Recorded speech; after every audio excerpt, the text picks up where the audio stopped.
नमस्कार दोस्तों, स्वागत है आपका केटी वॉइस स्टोरीज चैनल में। दोस्तों, हमारी आज की कहानी है शादीशुदा औरत मन चले लड़के। कुछ दिन पहले की बात है। एक सुंदर सी लड़की जो कि शादीशुदा थी, अपनी बेटी के जिद करने पर उसे चिड़ियाघर घुमाने ले गई। कदकाठी से काफी आकर्षक दिखने वाली वो युवती भले ही सांवली थी, पर उसके चेहरे का नूर हर किसी को अपनी ओर एक नजर देखने को मजबूर कर ही देता था। काले घने लंबे बाल जो कि उसकी कमर तक जाते थे, उसके सौंदर्य में निखार लाने का काम कर रहे थे। उसके साथ में उसकी छोटी बेटी थी, जो कि उसकी उंगली पकड़ के बारी बारी से अलग अलग जानवरों को उनके बाड़े के आगे जाकर देख रही थी और कभी हंसती, कभी मुस्कुराती, कभी अपनी माँ की ओर देखती खेल रही थी।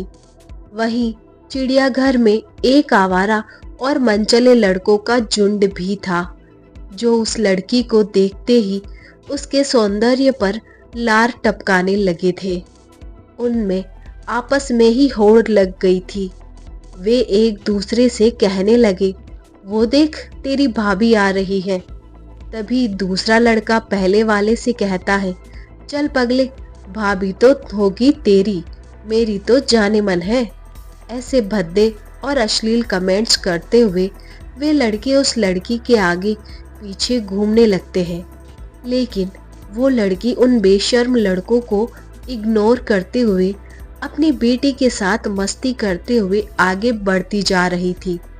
अपने प्रति कोई भी प्रतिक्रिया न देखकर वे लड़के अब और भी ज्यादा जोर शोर के साथ उसका पीछा करने लगते हैं। एक लड़का जो सबसे ज्यादा जोश में था, आगे जाकर शेर के बाड़े वाले पिंजरे की छत पर कूदकर बैठ जाता है और गाना गाने लगता है, तेरा ध्यान किधर है, तेरा हीरो इधर है।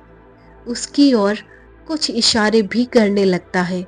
लड़की को अभी भी उसका गाना तनिक भी विचलित नहीं कर रहा था। ऐसा लग रहा था मानो उसे कोई फर्क ही नहीं पड़ रहा था कि ये क्या कह रहे हैं। वो तो बस अपनी बेटी के साथ मस्ती करने में मस्त थी। लड़की का ध्यान अपनी ओर आकर्षित करने के चलते जो उछल कूद कर रहा था, वो गलती से शेर के बाड़े में अंदर जा गिरा। अचानक से ये क्या हुआ, उसे खुद कुछ समझ नहीं आया, लेकिन जब उसे होश आया कि वो शेर के बाड़े में गिर चुका है, तो उसके पैरों तले जमीन खिसक गई। उसका गला सूखने लगा। वो चिल्लाना चाह रहा था, लेकिन उसकी आवाज उसके गले में ही दबके रह जा रही थी। बहुत कोशिश करने के बाद वो अपने दोस्तों से मदद के लिए गुहार लगाने लगा, भाई प्लीज मुझे बचा लो दोस्त। लेकिन कोई भी उसकी मदद करने के लिए आगे नहीं आ रहा था। दूसरी ओर जैसे ही शेर ने देखा कोई उसके बाड़े में आ गया है, शेर धीरे धीरे दबे पैर आगे बढ़ने लगता है।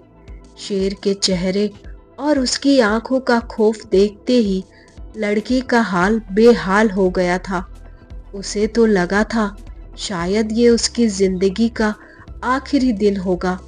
बाड़े के बाहर बहुत से लोगों की भीड़ इकट्ठी हो जाती है और सब लोग उसे बाहर आने के लिए चिल्लाते हैं, लेकिन आगे बढ़ के कोई भी उसे बचाने के लिए नहीं आता है।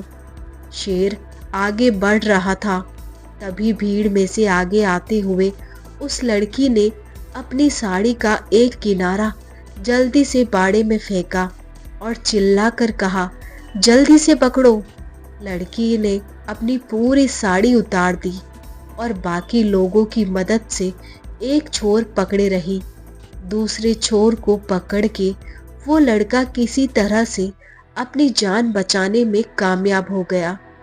जैसे ही वो बाड़ी की दीवार कूद के बाहर आया, वहां पर मौजूद सिक्योरिटी गार्ड ने गरजते हुए कहा, तुम्हें होश भी था कि तुम क्या कर रहे थे? इस खूंखार शेर के बाड़े के पास। अगर ये बहन तुम्हारी मदद करने के लिए आगे न आई होती तो तुम अब तक इस शिकारी शेर के पेट में चले गए होते। सिक्योरिटी गार्ड की बात सुनकर उसने एक नजर अर्धनग्न ब्लाउज और पेटीकोट में खड़ी लड़की की ओर की। वो मन में सोचने लगा, ये सिक्योरिटी गार्ड सही ही तो कह रहा है। ये मेरी बड़ी बहन जैसी ही तो है, बल्कि उससे भी ज्यादा है। एक बहन ही तो है जिससे अपने भाई की जान बचाने के लिए अपनी इज्जत की परवाह किए बिना अपनी देह से साड़ी उतार कर मेरी रक्षा की। लड़के ने हाथ जोड़े और उस लड़की के पैरों में गिरते हुए माफी मांगने लगा। बहन, मुझे माफ कर दो। मैं कुछ देर के लिए भावनाओं में बह गया था और अपनी मर्यादा को भूल गया था।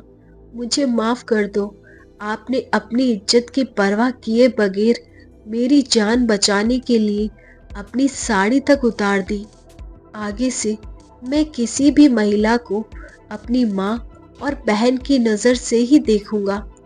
उस लड़की ने अपने पैरों में पड़े लड़के को पकड़ के उठाया और मुस्कुराते हुए कहा, भाई, किसी भी स्त्री की इज्जत उसके बदन पर लिपटे चंद वस्त्रों में नहीं होती और न ही उसके किसी विशेष अंगों में होती है। ये हम इंसानों की मानसिक विकृति है जो उसे जबरन इज्जत के साथ जोड़ के देखते हैं, जबकि सच्चाई तो ये है कि स्त्री इज्जत तो उसके आचरण, उसके चरित्र से जुड़ी होती है। उस सुंदर सी दिखने वाली लड़की के आकर्षक मुंह से इतने मर्यादित और भावपूर्ण शब्द सुनकर वहां मौजूद भीड़ तालियां बजा उठी। तो दोस्तों, हमें स्त्रियों, महिलाओं का हमेशा सम्मान करना चाहिए, ना कि उन्हें किसी ऑब्जेक्ट की तरह ट्रीट करना चाहिए। तो दोस्तों, ये थी हमारी आज की प्रेरणादायक कहानी।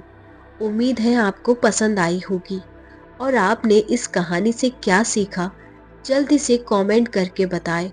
अपने दोस्तों के साथ शेयर करें। ऐसी ही और कहानियाँ सुनने के लिए बने रहें हमारे साथ और अपना प्यार सपोर्ट दीजिए। चैनल पर नए हैं तो सब्सक्राइब कीजिए, साथ में बेल आइकन प्रेस कीजिए ताकि नई कहानियों की सूचना सबसे पहले आपको मिल सके। Thanks for watching.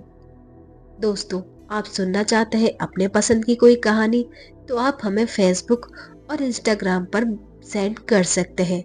हम सुनाएंगे आपको आपकी भेजी हुई कहानियाँ। धन्यवाद।